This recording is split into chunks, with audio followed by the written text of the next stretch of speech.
एक बार ये दास अनिरुद्ध मैं वृंदावन आने के लिए पैदल निकला। एक जगह से चल पड़ा, पैदल के बिहारी जी का दर्शन करेंगे। पैदल यात्रा बहुत पुरानी बात है। ये पैदल यात्रा में मैं निकला। चलते चलते सुबह का चला, लगभग 12-1 बज गए। चलते चलते ना पूरा शरीर पसीने से डूबा। मुझे बहुत तेज भूख लगी। मैं अपनी बात कर रहा हूं, बहुत तेज भूख लगी। मुझे लगा कि मैं किसी के घर जाके भोजन मांगूं, तो मैं एक घर के पास खड़ा भी हुआ, लेकिन वहां के आचार विचार मुझे अच्छे नहीं लगे। आसपास मुर्गी घूम रही थी। मुझे लगा इस घर की रोटी खाना सही नहीं होगा। इस घर में रहने वाले लोग मांसाहारी हैं। देखो मैं भूखा था, लेकिन उस भूख पर भी मैंने धर्म नहीं छोड़ा। मेरा धर्म कहता है कि मैं उसके घर की रोटी नहीं खाऊंगा जो मांसाहारी है। भक्तों के घर की ही भक्तों को रोटी खानी चाहिए। सबके घर की रोटी नहीं खानी चाहिए। जैसा खाओगे अन्न वैसा बनेगा मन। तब मैं वहां से आगे चला। आगे चला तो कोई गांव ही नजर नहीं, लंबा केवल रास्ता। मैंने वो सारा रास्ता तय किया। आगे फिर एक साधु की कुटिया नजर आई। संत लोग कहीं, किनारे में घास की झोपड़ी और साधु बैठे। मुझे लगा अब बढ़िया है। तो मैं एक संत के घर गया, और संत के घर जब मैं गया तो फिर वहां पर सुबह से चला 6 बजे और शाम को 7-8 बजे मुझे खाने को मिला। पूरा दिन कहीं खाने को ऐसा लगा ही नहीं कहीं कि यहां मांग सकते हैं। एक बात बताएं, साधु सबके घर की रोटी नहीं खाता। सबके घर थोड़ी भिक्षा मांगी जाती है। भाग्यशाली हैं वो लोग जिनके द्वार पर साधु भिक्षा मांगने आता है। सबके घर भिक्षा नहीं मांगी जाती मेरी मां। इसलिए कहता हूं, पहले के जमाने में द्वार पर तुलसी होती थी। द्वार पर श्रीमन्नारायण लिखा रहता था। शंख चक्र तिलक आपके द्वार पर होते थे। कोई वैष्णव यदि मुझे किसी के घर में तुलसी नजर आती, शंख चक्र तिलक नजर आता, तो मैं जरूर उसके द्वार पर रुकता। वहां मांगकर, भिक्षा मांगकर रोटी जरूर खाता। लेकिन आज लोगों ने अपने संस्कार भुला दिए। आंगन में अब तुलसी नहीं है। द्वार के बाहर लिखा है कुत्तों से सावधान। यहां पे कुत्ते रहते हैं, इसलिए सावधान। तुलसी लगाओ, द्वार पर शंख चक्र तिलक लगाओ। कोई वैष्णव निकले, घर के ऊपर झंडा लगाओ, हाथ वज्र व ध्वजा विराजे। घर के ऊपर ध्वजा होनी चाहिए। द्वार पर आपके घर का जो मुख्य द्वार है, उस द्वार पर ही शंख चक्र तिलक हो, ताकि रास्ते से गुजरने वाला देखे कि ये किसी वैष्णव का, भक्त का घर है। कोई सच्चा साधु तुम्हारे द्वार पर रुक कर कहे कि मैया बड़ी भूख लगी है, जरा 2 रोटी दे दो, और वो साधु तुम्हारे घर रोटी खाए, प्रसाद पाए, तो वो रोटी नहीं खाता, तुम्हारे घर के सारे पापों को खा करके पचा देता है, और अपने भजन से तुम्हारे घर को पॉजिटिविटी से भर देता है। पहले के लोग तरसते थे। जब स्वामी श्री चैतन्य महाप्रभु सन्यास लिए, चैतन्य महाप्रभु जब सन्यासी बने तो लोग तरसने लगे, स्वामी महाप्रभु हमारे द्वार पर कब आओगे, कब भिक्षा स्वीकार करोगे। लोग हाथ जोड़ के आते, महाराज स्वामी जी हमारे द्वार पर आके हमारे घर की रोटी खाइए। और आज के जमाने यदि किसी के घर द्वार पे मांगने चले भी जाएं कि जरा 4 रोटी दे दो, तो लोग ताने और मारते, कमा के खा नहीं सकते। मुझे लगता है कि आपके द्वार पर कोई आए ना, तो आपको यह मानना चाहिए कि मेरे द्वार पे भगवान आए हैं। अब सोचो कि मैं वृंदावन की यात्रा पर निकला था बिहारी जी के दर्शन करने। उस समय मैंने संकल्प लिया था कि हर क्षण भगवान का नाम ही निकलेगा मुख से और कुछ नहीं। तो मैं वहां से चला तो केवल श्रीमन नारायण श्रीमन अहरनिश जप चलता रहा मेरे भीतर से। और चलता चलता चलता चलता मैं जहां जहां लगा कि यहां भोजन मांग सकता हूं, लेकिन जब मैं वहां मांगने के लिए कदम आगे रखूं तो मुझे कुछ ऐसा नजर आए कि ये घर किसी भक्त का है ही नहीं, इनके भीतर भक्ति नहीं है, तो फिर सबका अन्न कैसे ग्रहण करें। फिर मुझे संयोग से साधु मिल गए। मैंने साधु के घर बैठकर प्रसादी पाई और रात्रि को फिर उनके कुटिया पर ही मैंने विश्राम किया। सुबह उठा फिर आगे की यात्रा। कुल मिला के मैंने जीवन को, संसार को बहुत तरीके से देखा है। मैं भी भिक्षुक बन के गया हूं, लेकिन एक चीज का मैंने अनुभव किया कि यदि साधु गौरी गोपाल आश्रम में, देखो वृंदावन इतना बड़ा है, फुटपाथ पे आपको साधु संत मिल जाएंगे। अब फुटपाथ पे पड़े साधु संतों को कौन रोटी देगा? 1 दिन देगा, चलो 2 दिन देगा, पर ये साधु को तो रोज रोटी चाहिए। क्योंकि भजन करने वाला भजन करे कि दाल चावल जोड़ता फिरे। यदि मैं दाल चावल की व्यवस्था करूं तो भजन नहीं हो पाए। क्यों? बात सही है कि नहीं? हम गृहस्थों की झंझट यही तो है कि हम काम भी तो करना पड़ता। काम करेंगे तो फिर भजन छूटेगा, लेकिन काम को ही भजन बना लेंगे तो वो अच्छा हो जाएगा। तो साधु तो भजन कर रहा है, राम राम कृष्ण कृष्ण जप रहा है। अब हमको चाहिए कि हम संतों की सेवा करें। हम भजन नहीं कर सकते, लेकिन जो संत भजन कर रहा है उसे रोटी तो दे सकते हैं। और जब आप उसे रोटी देंगे तो उसके भजन का पुण्य आपको जरूर मिलेगा। हम गृहस्थों का धर्म है कि हम साधु की सेवा करें। प्रहलाद जी पर भगवान ने कृपा की। प्रहलाद जी से पिता ने कहा, पाद सेवनम अर्चनम वंदनम, भगवान की वंदना करो, दास्य भाव रखो, सख्य भाव, समर्पण भाव। प्रहलाद जी से हिरण्यकश्यपु ने कहा, प्रहलाद जी ने अपने मित्रों को उपदेश दिया, कौमारा चरित प्राज्ञो धर्मान भागवता ने बताया कि मेरी माँ जब गर्भवती थी तब मेरे पिता तपस्या करने गए, इंद्र मेरी माँ को लेकर गए, गर्भ में ही मेरे नारद जी गुरु जी बन करके सारा उपदेश किया, सब कुछ बताया। प्रहलाद जी से हिरण्यकश्यपु ने कहा, तेरा भगवान कहाँ है, चल बोल। प्रहलाद जी ने कहा, न केवलम में भवतश्च राजन सवई बलम बलिनाम चा परेशान। क्या इस खंबे पे तेरा भगवान है? हाँ। जो खंबे की ओर इशारा किया, प्रहलाद जी ने खंबे की ओर इशारा किया, हिरण्यकश्यपु ने खंबे की ओर प्रहार किया, और जो प्रहार किया खंबा टूट करके नरसिंह भगवान प्रकट हो गए। खंबा टूट गया, नरसिंह भगवान प्रकट हो गए।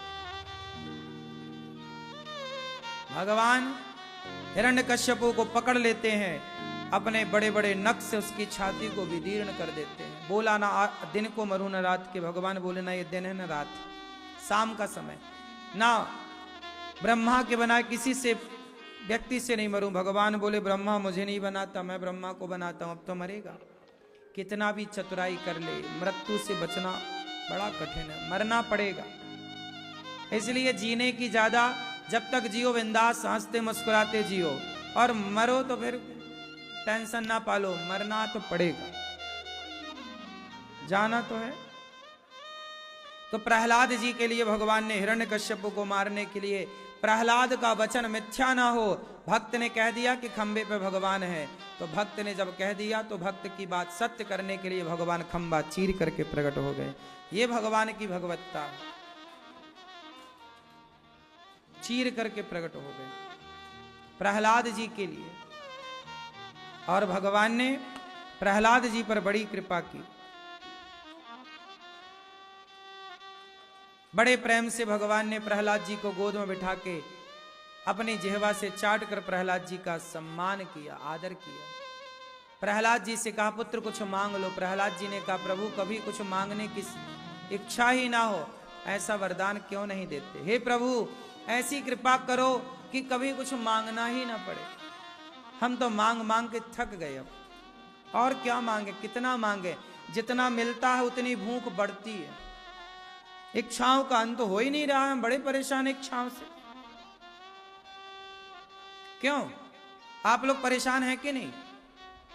इच्छाओं का जब कुछ नहीं था तब लगता था थोड़ा सा मिल जाए, थोड़ा मिला लग रहा अब थोड़ा और मिल जाए। सब कुछ होने पर भी फिर भी मन अशांत है। क्यों? क्योंकि कामनाएं परेशान कर रही हैं। हे प्रभु ऐसी कृपा क्यों नहीं करते कि मेरे भीतर कोई कामना ही ना रह जाए, कोई इच्छा ही ना रह जाए, शून्य हो जाऊं, जीरो हो जाऊं इच्छाओं से।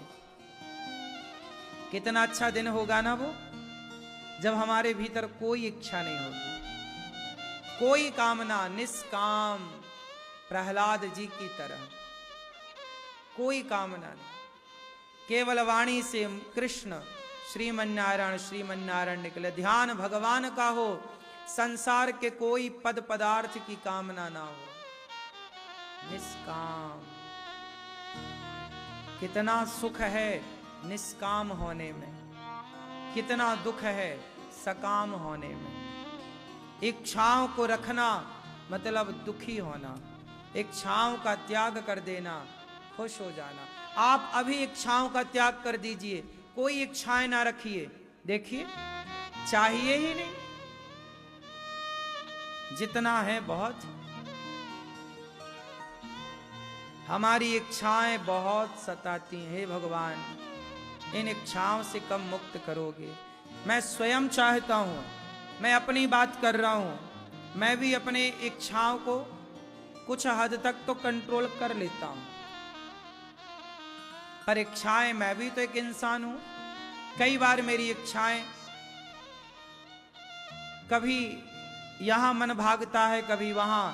मैं अपने मन को खींच करके रखता हूं, पकड़ करके रखता हूं, फिर भी मन चंचल है, फिर भी इस मन को मैं पकड़ के ही रखता हूं, कहीं ना भागने पाए। अभी कुछ समय से मेरा मन मेरे कंट्रोल में है। आप भी चाहो तो अपने मन को अपने कंट्रोल में करो, कोई कामना नहीं, निष्काम। धीरे धीरे देखो, हमें सब कुछ ईश्वर ने दे रखा है, सब दे तो दिया, अब तो हमें तृप्त हो जाना चाहिए। और फिर इच्छाओं का तो कोई अंत नहीं है, इसलिए जो है बहुत है। इसलिए दास अनिरुद्ध कोई कामना नहीं। अब बस मैं ये दास अनिरुद्ध केवल अब गौरी गोपाल मंदिर में भगवान श्रीमन नारायण विराजने वाले हैं। अब तो मैं बस दिन भर उन्हीं का ध्यान करता रहता हूँ, कब जल्दी वो टाइम आएगा कि श्रीमन नारायण यहाँ विराजेंगे और भगवान का हम दरस परस करेंगे। राम लला राम दरबार, यहाँ पे ऊपर आपने ध्यान से देखा होगा मंदिर बन रहा है छोटा सा माताओं के लिए, जहाँ हम सब बैठ के ध्यान करें भगवान का। हम सकार सगुण उपासक है ना, हम लोगों को ध्यान करने के लिए मूर्ति चाहिए। हम साकार की पूजा करते हैं तो हम लोगों को आकार चाहिए, भगवान श्रीमन नारायण की आकृति चाहिए।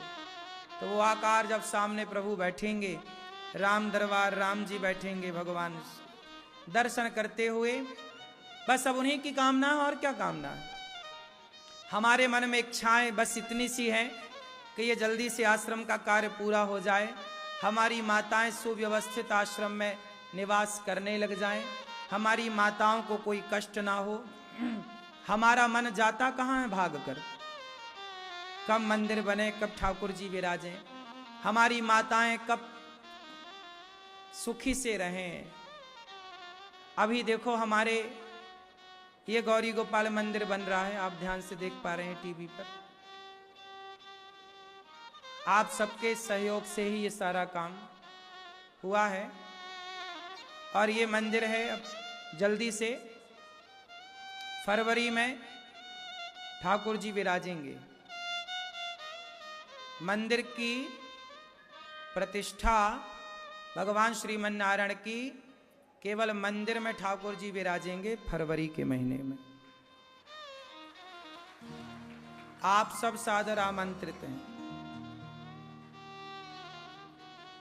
तारीख हम बताएंगे, सब बताएंगे। अभी काम चल ही रहा है, ऊपर काम चलता रहेगा। केवल मंदिर तैयार करके और भगवान जी को विराजेंगे। कुछ रूम तैयार हैं जिसमें माताएं रहने लग गई। क्या करें, माताओं के रहने के लिए जगह ही नहीं बची थी। हमारा तो मन यही भागता है बार बार कि कैसे माताओं की जल्दी से जल्दी सेवा हो, कैसे उनके लिए जल्दी से आश्रम का काम पूरा हो, और काम पूरा करके माताओं को सुव्यवस्थित करके माताओं की सेवा चलती रहे, कोई गौरी गोपाल से भूखा ना जाए। यही तो हमारा मन है। हमारा मन बहुत इच्छाएं कहाँ करता है। हमारा मन बस यहाँ वहाँ भागता है, बस इसलिए कि गौरी गोपाल द्वार से कोई कभी भूखा ना जाए। इसके लिए मन थोड़ा चंचल रहता है कि कोई भूखा ना जाए, सबका पेट भरे। इसलिए हम काम भी करते हैं कि काम नहीं करेंगे तो कैसे काम चलेगा। इतनी सारी जिम्मेदारियां हैं, करना तो पड़ेगा। करते कराते तो भगवान है, पर भगवान ने जिम्मेदारी दे रखी है तो उसे भी निभाना है। भगवान बुलाते हैं, और यदि वृंदावन में बुलाकर बिहारी जी भक्तों की सेवा करा रहे हैं तो आप सब भूखे ना जाएं धाम से। ये जिम्मेदारी बिहारी जी ने दास को दे रखी है, तो हम वो जिम्मेदारी निभा रहे हैं। आपसे बस इतनी सी विनती है कि आप भी इन सेवाओं से जुड़कर पुण्य के भागीदार बने। प्रहलाद जी पर भगवान ने खूब कृपा की। भगवान ने हाथी का सिर, हाथी का पांव मगर ने पकड़ा, हाथी का पांव खींचा। भगवान ने जब पुकारा, गजेंद्र ने सबको बुलाया, कोई नहीं आया, तब हाथी ने भगवान को पुकारा और भगवान ने हाथी से कहा। हाथी ने स्तुति की, एवं व्यवसितो बुद्ध्या समाधाय मनो हृदय। सुखदेव भगवान कहते हैं कि जजाप परमम जाप्यम प्राग जन्मन्यनुशिक्षितम। जो पुराना संस्कार था बोल पड़े, ओम नमो भगवते तस्मै यत एतच्चिदात्मकं पुरुषायादिबीजाय परेशायाभिधीमहि।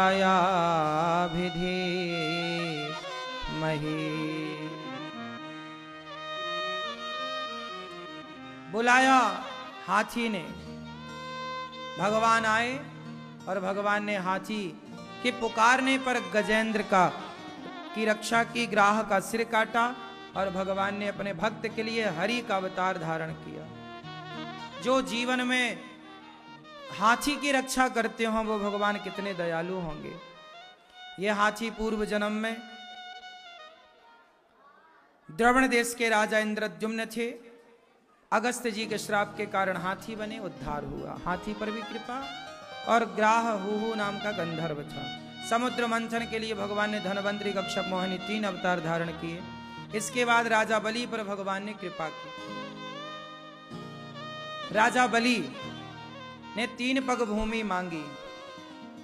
वामन भगवान ने राजा बलि से 3 पग, भगवान ने पहले पग में पाताल, दूसरे पग में सत्यलोक, तीसरे पग में सब नापा। राजा बलि 2 पग में सब कुछ नापते हैं। वामन भगवान राजा बलि से कहा, तीसरा पग कहां रखूं? राजा बलि बोले, मस्तक पर। भगवान बोले, ठीक है, मैं तुझे छलने आया, तूने मुझे छल लिया। दान करना सीखा राजा बलि ने, तो दान देने वाले के घर दान लेने के लिए भगवान भी आ जाते हैं। कभी कभी देने वाले के घर भगवान आते ही आते हैं, ना जाने किस रूप में। राजा बलि ने भूमि दान किया 3 पग। आपसे मैं एक बात कहूं, मरने के पहले उतनी भूमि दान जरूर करना जितने में आप सोते हैं। कितनी भूमि लगती है सोने में? 3/6 है ना? 2 गज 3 गज, क्यों जी? हमें सोने में तो 2-3 गज ही लगती होगी ना। 1 गज 2 गज, 1 गज 2 गज, हाँ 2 गज कफन का टुकड़ा तेरा लिबास होगा, जाएगा जब यहां से कुछ भी ना साथ। इसलिए कहता हूं कि हम जब मरेंगे तो 2 गज कफन का टुकड़ा लगता है, मतलब वो 2 गज के कफन में हम ढक जाते हैं। तो हमें भी जीते जी कम से कम 2 गज जमीन भूमि दान जरूर करके मरना चाहिए। भूमि किससे दान करें? कोई गरीब ब्राह्मण है, गरीब व्यक्ति है, गरीब जरूरतमंद है और उसके पास रहने का नहीं है, आप चाहें तो आप धनवान हैं तो आप उसे थोड़ा रहने की जगह दे सकते हैं। यदि ऐसा कोई ना मिले तो ये दास अनिरुद्ध ने आपसे कहा था कि वृद्ध माएँ गौरी गोपाल में रहती हैं। अब मुझसे वृद्ध पिताओं ने कहा, संतों ने कहा कि बेटा हम फुटपाथ पर सोते हैं, कोई हम संतों को रहने के लिए संत निवास बनाओ। तो हमने कहा कि जल्दी से संत निवास बनेगा और वृद्ध पिताओं को रहने के लिए बनेगा, उसके लिए आप भक्त संत